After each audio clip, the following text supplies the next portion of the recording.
Hello and welcome back दोस्तों। सो अभी तक आपने चैनल सब्सक्राइब नहीं किया है तो मेक श्योर टू सब्सक्राइब और लाइक, ठीक है। और अगर हेल्पफुल लगे तो अपने दोस्तों को भी बता देना। खैर आजकल कोई बताता नहीं है। एनीवेज, प्रीवियस वीडियो में already we have discussed cash flow का मतलब क्या होता है। कैश फ्लो में तीन एक्टिविटी जिसमें से इन्वेस्टिंग और फाइनेंसिंग को डिस्कस कर लिए हैं। So in this video we are going to discuss cash flow from operating activities, जो कि पूरा कैश फ्लो का मेजर 50% हिस्सा कवर करता है ऑपरेटिंग एक्टिविटी। तो ऑपरेटिंग एक्टिविटी से कैश फ्लो कैसे निकालना है उसको डिस्कस करते हैं। तो without without wasting any time चलिए शुरू करते हैं।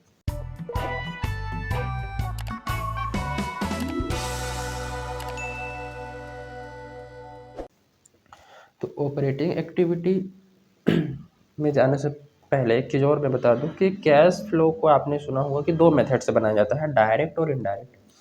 ठीक है, जो मेथड है वो है डायरेक्ट और इनडायरेक्ट। ठीक है, तो मोस्टली ये कैसे दिखाता है, इनडायरेक्ट यहाँ पे। ठीक है, ठीक है। तो जो जो डायरेक्ट मेथड है वो आपने क्लास 12 में नहीं पढ़ा होगा। ठीक है, तो जो डायरेक्ट मेथड है वो केवल अप्लाई होता है ऑपरेटिंग एक्टिविटी में। ठीक है, और इनडायरेक्ट मेथड जो है वो तीनों एक्टिविटी में, ऑपरेटिंग, इन्वेस्टिंग और फाइनेंसिंग, तीनों एक्टिविटी में इनडायरेक्ट मेथड। और जो मोस्टली चीज़ें हैं, मोस्टली जो क्वेश्चन है और जो एक्चुअल में बनाया जाता है वो इनडायरेक्ट मेथड से ही बनाया जाता है। So we are discussing from the point view indirect method. ठीक है, इनडायरेक्ट मेथड से हम लोग शुरू करें। एग्जाम में भी क्वेश्चन इनडायरेक्ट मेथड से ही आता है। ओके, तो इनडायरेक्ट मेथड से ही क्वेश्चन सॉल्व करते हैं। ऑपरेटिंग एक्टिविटीज में देखते हैं कैसी कैसे कैसे जो है चीज़ें वो काम करती हैं। तो इधर हो गया, इसको और ऐसे कर लेते हैं, ये पर्टिकुलर हो गया, ये अमाउंट और ये अमाउंट। ठीक है, तो cash flow from operating activities, इसका जो है थोड़ा सा मतलब फॉर्मेट को कंप्लीट करते हैं, फिर चीज़ों को समझेंगे बारीकी से। ठीक है, तो ये स्टार्ट होता है net profit before tax. Net profit before tax. ठीक है, नेट प्रॉफिट बिफोर टैक्स से शुरू हुआ। इसमें ऐड हम लोग करते हैं non cash and non operating expenses. Expenses को क्या करना है, खर्चे को ऐड करना है। नॉर्मली हम लोग सोचते हैं कि खर्चा है तो माइनस करेंगे, लेकिन यहाँ पे कैश फ्लो बनाने समय खर्चे को प्लस करना होता है।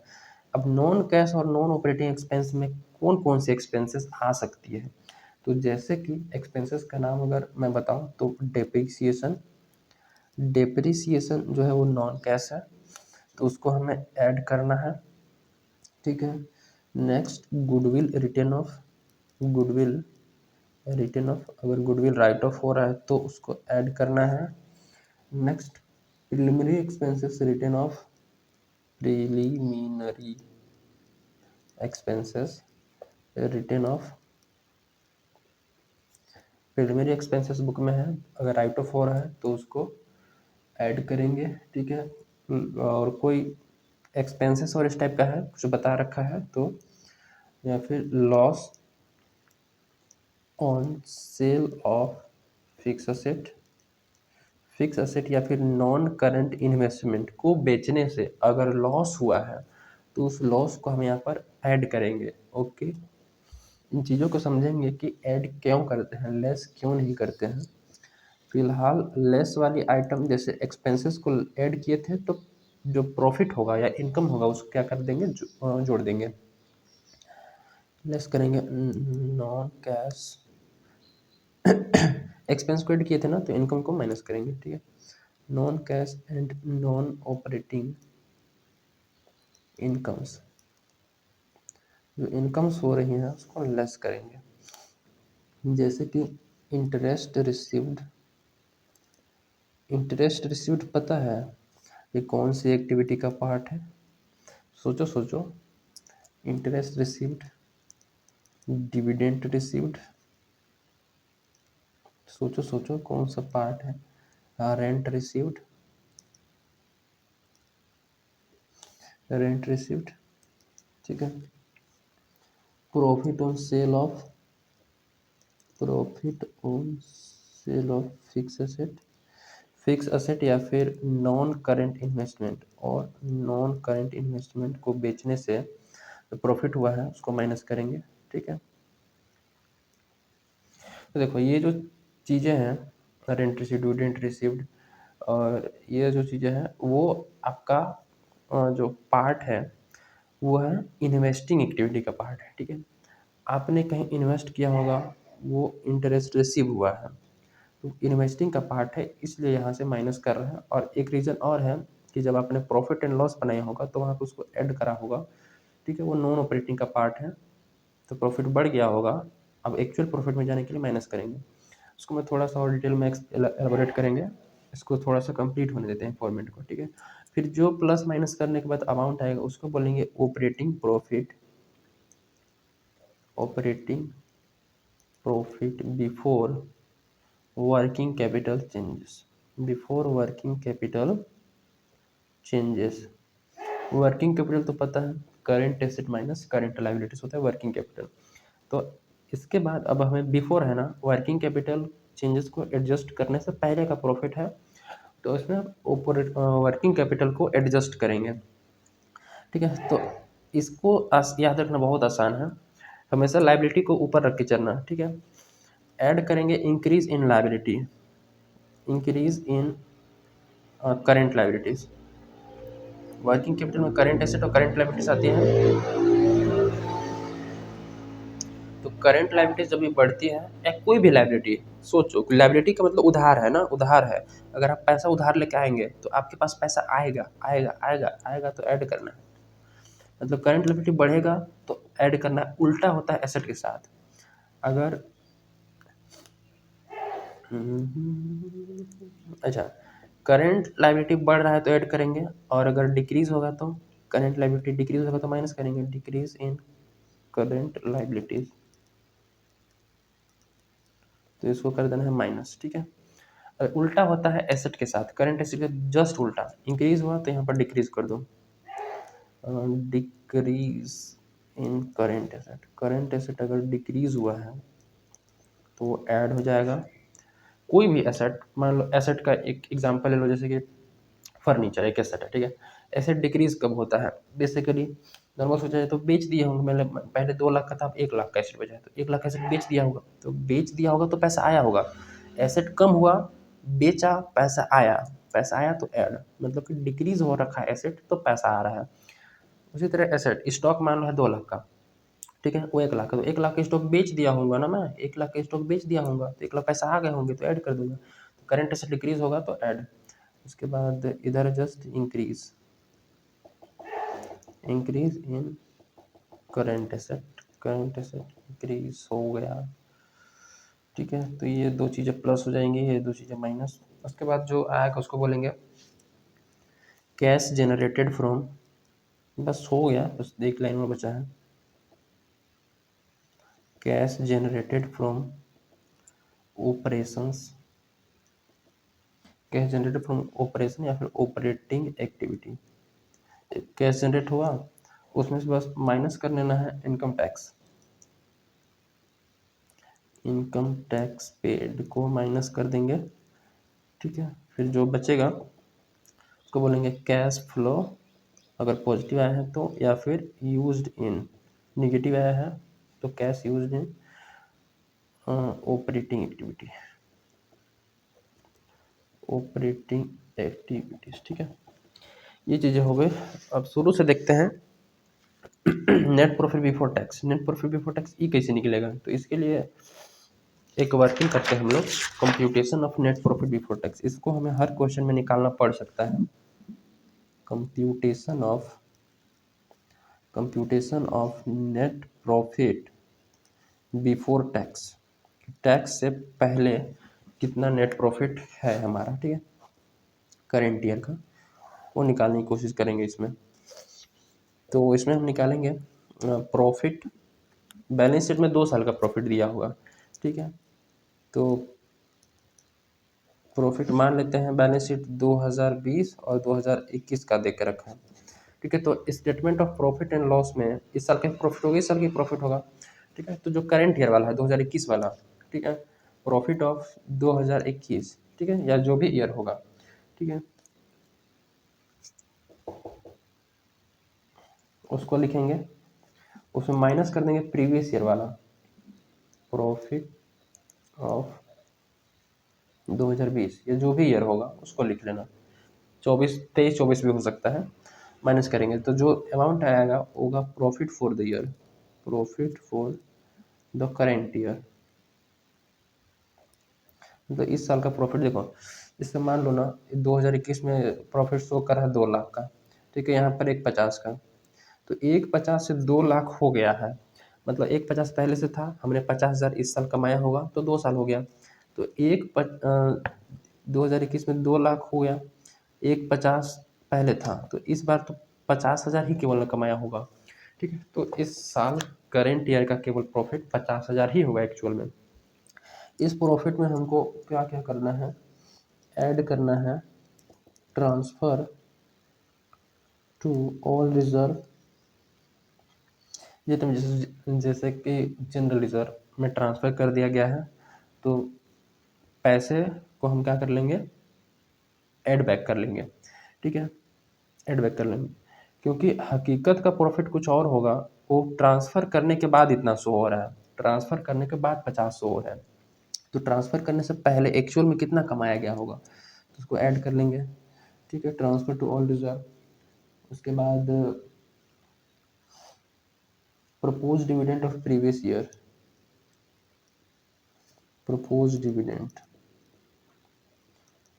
करंट ईयर के प्रपोज डिविडेंड को टच भी नहीं करना है, प्रपोज डिविडेंड प्रीवियस ईयर का ही हमने यहाँ पर प्रपोज डिविडेंड हम मानेंगे कि पे हो गया होगा, तो इस बार पे हुआ होगा तो पैसा कम हुआ होगा तो उसको वापस एड बैक करेंगे हकीकत प्रॉफिट जानने के लिए, ठीक है। प्रपोज डिविडेंड के बाद इंटरिम डिविडेंड, इंटरिम डिविडेंड क्या होता है कि जिस साल आपने पैसा कमाया उसी साल पे कर दिया, इंटरिम डिविडेंड उसको पे करा है तो provision for tax made, provision for tax made during the year, during current year, current year आपने कितना टैक्स का प्रोविजन बनाया, अरे इसको ऐड ही करना है, माइनस नहीं करना है, ठीक है।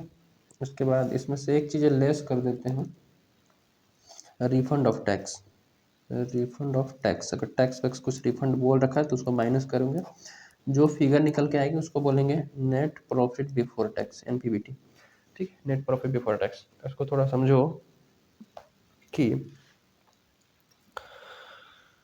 2 लाख का प्रॉफिट एग्जाम्पल के हिसाब से और 150 डिफरेंस 50,000 हमें पता है, ठीक है, कुछ रिजर्व में ट्रांसफ़र हुई होगी, ठीक है, उसके बाद ये है तो रिजर्व वाला ऐड कर लेंगे, कुछ प्रपोज डिविडेंड हमने कुछ डिविडेंड पे करा होगा पिछले साल का, ठीक है, तो प्रॉफिट कम किया होगा तो एक्चुअल प्रॉफिट में जाने के लिए ऐड कर लेंगे वापस, इसको मान लो ये 10,000, इसको मान लेते हैं 10,000, इसको मान लेते हैं 5,000, इसको मान लेते हैं इसको मान लेते हैं 10,000, ठीक है, हमने 10,000 मान लो रिजर्व में ट्रांसफ़र किया था, प्रपोज डिविडेंड पिछले साल का 10,000 था उसको पे कर दिया था, इंटरिम डिविडेंड 5,000 पे किया है, प्रोविजन फॉर टैक्स 10,000 हमने बनाया है, प्रोविजन फॉर टैक्स का मतलब कि कितना हमें टैक्स पे करना है, ठीक है, करंट ईयर के प्रॉफिट पे, तो वो अगले साल पे होता है, ठीक है, तो हम पैसा कुछ अलग से बचा के रखते हैं कि पे करना होगा, उसके लिए अलग से हम प्रोविजन बना के चलते हैं, ठीक है, तो करंट ईयर के प्रॉफिट से पैसा 10,000 मान लो अलग से रख दिए थे, ठीक है, अब ये कुछ नहीं हुआ, मान लो रिफंड ऑफ टैक्स खाली है, ठीक है, तो 50 में फिर 10,000 जोड़ देंगे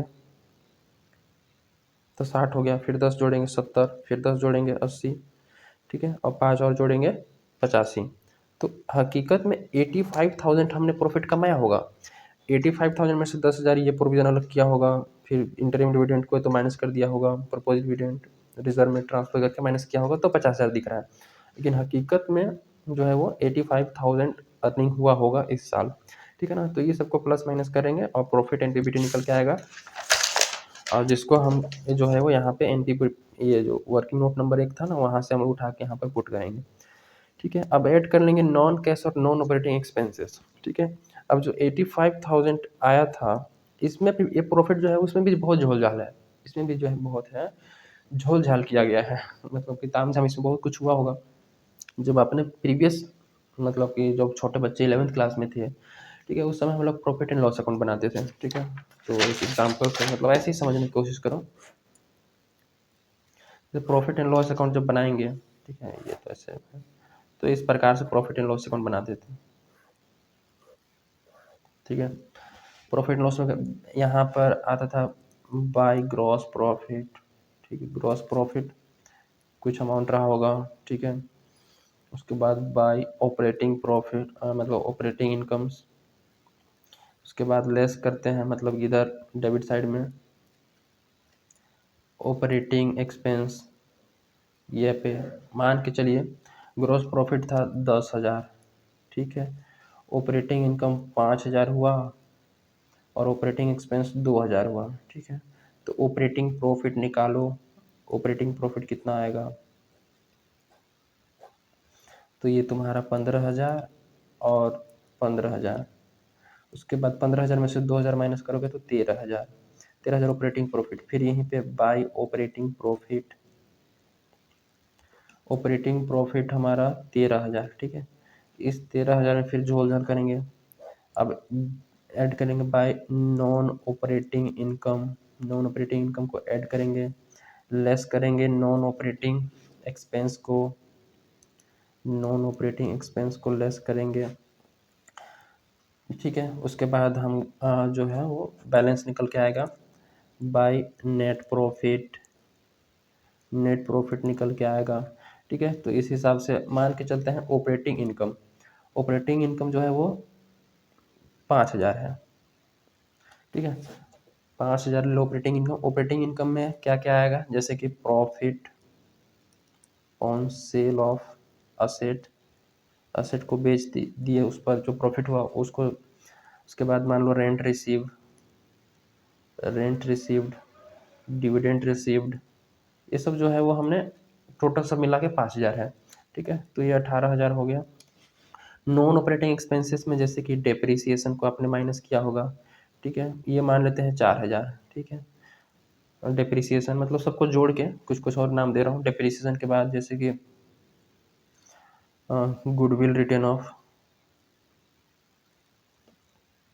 goodwill return of, preliminary expenses return of, ठीक है, या फिर loss on sale of fix asset, fix asset को बेचना, ये सब टोटल मिला के मान लेते हैं 4,000 का आया है, ठीक है। तो नेट प्रॉफिट कैसे निकलेगा, ये ऑपरेटिंग प्रॉफिट 13,000, 5 18,000, तो 18,000 में से 4,000 माइनस करेंगे तो 14,000 का नेट प्रॉफिट आएगा, ठीक है। 14,000 का नेट प्रॉफिट, ये बस एग्जांपल के लिए था। अब नेट प्रॉफिट आपको वो दिया है, जैसे कि 85,000 आया था ना नेट प्रॉफिट, यही हमारा ये 14,000 मान के चलो, ठीक है। तो क्वेश्चन में आपको ये 14,000 दे दिया है, 14,000 दे दिया है, इसमें जो है वो नॉन ऑपरेटिंग इनकम और नॉन ऑपरेटिंग एक्सपेंस हमने एडजस्ट किया है। तो जब हम ऑपरेटिंग प्रॉफिट निकालेंगे, ठीक है, जैसे कि यहाँ पर हम क्या निकाल रहे हैं, cash flow from operating activities, ठीक है, ऑपरेटिंग, तो केवल हमें ऑपरेटिंग एक्टिविटी का चाहिए, इसमें नॉन ऑपरेटिंग इनकम जोड़ दिया है तो उसको माइनस कर लो, और नॉन ऑपरेटिंग एक्सपेंस घटा दिया है तो उसको वापस ऐड कर लो एक्चुअल प्रॉफिट में जाने के लिए। अब बताओ ऑपरेटिंग प्रॉफिट हमारा 13,000 है, ठीक है, लेकिन हमारा जो हकीकत दिख रहा है वो 14,000, ठीक है। तो ये गलत है, ऑपरेटिंग का कितना है एक्चुअल में वो पता करो। तो ये कैसे पता चलेगा, क्वेश्चन में तो ये दिया है, ये दिया है तो क्या कर लेंगे हम, यहाँ पर जाने के लिए क्या करेंगे, देखो 14,000 में 4,000 को जोड़ लेंगे, तो 14,000 में 4,000 को जोड़ेंगे कितना हो जाएगा, 18,000 हो जाएगा। इसमें से 5,000 को माइनस कर लेंगे, ठीक है। मान लो यहाँ पर x है, यहाँ पर क्या है x है, ये फिगर निकालनी है, तो क्या करेंगे हम 4,000 14 इसको जोड़े 18, 18 में से इस 5 को क्या कर देंगे माइनस कर देंगे, तो जो बैलेंसिंग फिगर आएगा वो यहाँ पर 13,000 आ जाएगा, ठीक है। तो x की वैल्यू कितना आ जाएगी 13,000, 13,000 ऑपरेटिंग प्रॉफिट। तो इसलिए हम देखिए यहाँ पर क्या किया, नॉन ऑपरेटिंग एक्सपेंस को जोड़े प्रॉफिट में, ये प्रॉफिट में इस नॉन ऑपरेटिंग एक्सपेंस को जोड़ दिए और ऑपरेटिंग नॉन ऑपरेटिंग इनकम को माइनस किए। तो वही चीज़ें हमें यहाँ पे भी करनी है, बस यहाँ पे स्टेटमेंट के फॉर्म में करना है, वहाँ अकाउंट के फॉर्म में करते थे कि हमें प्रॉफिट आया 14,000 मान के चलो, इसमें से नॉन ऑपरेटिंग एक्सपेंसेस को क्या कर लेंगे ऐड कर लेंगे और नॉन ऑपरेटिंग इनकम को जोड़ लेंगे, तो हमारे हकीकत प्रॉफिट ऑपरेटिंग प्रॉफिट पे पहुंच जाएंगे। अब ऑपरेटिंग प्रॉफिट पे पहुंच गए, ऑपरेटिंग प्रॉफिट पे पहुंचने के बाद हमारे बस करंट एसेट और करंट लायबिलिटी के एडजस्ट करेंगे तो खत्म खेला, इसमें कुछ नहीं है। करंट एसेट करंट लायबिलिटी जब भी बढ़ेगा तो प्लस करना है, करंट लायबिलिटी जब भी बढ़ेगा तो प्लस करना है, कोई भी लायबिलिटी बढ़ता है प्लस ही होता है, कोई भी लायबिलिटी, ठीक है। बैंक लोन ले लिया, डिबेंचर हमने इशू कर दिया, लायबिलिटी है, ठीक है, लायबिलिटी का मतलब उधार, उधार हमने जब भी लेंगे तो पैसा आएगा तो उसको प्लस करना है। ठीक है, जब भी लायबिलिटी का डिक्रीज होगा, ठीक है, करंट लायबिलिटी जब भी डिक्रीज होगा तो लेस कर देंगे। मान लो कि हमारा करंट लायबिलिटी में बैंक लोन ले लो 6 महीने के लिए, ठीक है, बैंक लोन 6 महीने के लिए लिए थे तो इंक्रीज हुआ होगा तो प्लस किया, अब उसको वापस कर रहे हैं, मान लो 6 महीने के बाद जब वापस करेंगे तो क्या होगा, क्वेश्चन में या तो इंक्रीज देगा या तो डिक्रीज देगा, ठीक है। तो अगर मान लीजिए डिक्रीज हो रहा है, वो कर जो बैंक लोन है वो पे हो रहा है इस बार, तो बैंक लोन पे हो रहा है, तो बैंक लोन पे हो रहा है भाई, ये करंट लायबिलिटी के अंदर में दिया है और बैंक लोन पे हो रहा है, कम हो गया तो पे किया होगा, मैंने पैसा गया होगा, सिंपल ना। अब उल्टा करना है करंट एसेट के साथ, कोई भी एसेट अगर बढ़ता है, कोई भी एसेट मान लो बढ़ता है, कोई भी एसेट ले लो, जैसे इंक्रीज हो रहा है तो इंक्रीज को लेस करेंगे, पैसा गया होगा, मशीनरी हमने खरीदा, एसेट बढ़ गया तो पैसा गया होगा, मशीनरी खरीदा तो पैसा गया होगा ना। और स्टॉक मान लो है, ठीक है, स्टॉक हमने पहले 2 लाख का था, अब 4 लाख का है, तो 2 लाख कैसे स्टॉक और खरीदा होगा तो पैसा गया होगा खरीदने में, तो इंक्रीज हो रहा है तो लेस करना है, और अगर डिक्रीज हो रहा है तो प्लस करना है, ठीक है। और कोई करंट एसेट और करंट एसेट में अगर हो कोई डाउट है, और करंट लायबिलिटी में जैसे कि क्रेडिटर हो गया, करंट लायबिलिटी में क्रेडिटर, अब क्रेडिटर क्या होता है, क्रेडिटर वो पर्सन होता है जिसको हम पे करेंगे, बिजनेस क्या करेगी, पे करेगी, क्रेडिटर उधार में सामान खरीदा है, पे करना है, तो लायबिलिटी है पे करना है, पहले 1 लाख क्रेडिटर था अब 2 लाख का क्रेडिटर है, समझे, पहले 1 लाख क्रेडिटर था अब 2 लाख का क्रेडिटर है, मतलब उधार में 1 लाख का सामान खरीद लिया था, पहले पे करना था, अब उधार में और सामान खरीद लिया, पैसा नहीं दिया, पैसा बाद में देना है, क्रेडिटर का क्या मतलब है कि अभी पैसा नहीं दिया है उसको देना है, तो जो 1 लाख पहले देना था अब 2 लाख देना है, मतलब कि अगर हम दे देते पैसा, इसका क्या मतलब है कि 1 लाख का सामान और हमने खरीदा होगा, 1 लाख का सामान और खरीदा होगा क्रेडिटर से, ठीक है, अगर ये पैसा दे देते, 1 लाख पैसा दे देते हैं तो ये 2 लाख का लायबिलिटी अराइज नहीं होता, दे देते तो कम हो जाता, लेकिन पैसा नहीं दिए है ना, बच गया है, ये पैसा बच गया है हमारा, बच गया तो पैसा बिजनेस में पड़ा रह गया ना, बच गया तो बढ़ गया, ये समझना है, बच गया तो बढ़ गया, पैसा दे देते तो कम हो जाता, लेकिन दिए नहीं तो बच गया तो बढ़ गया पैसा, करंट लायबिलिटी जब भी बढ़ गया तो इंक्रीज।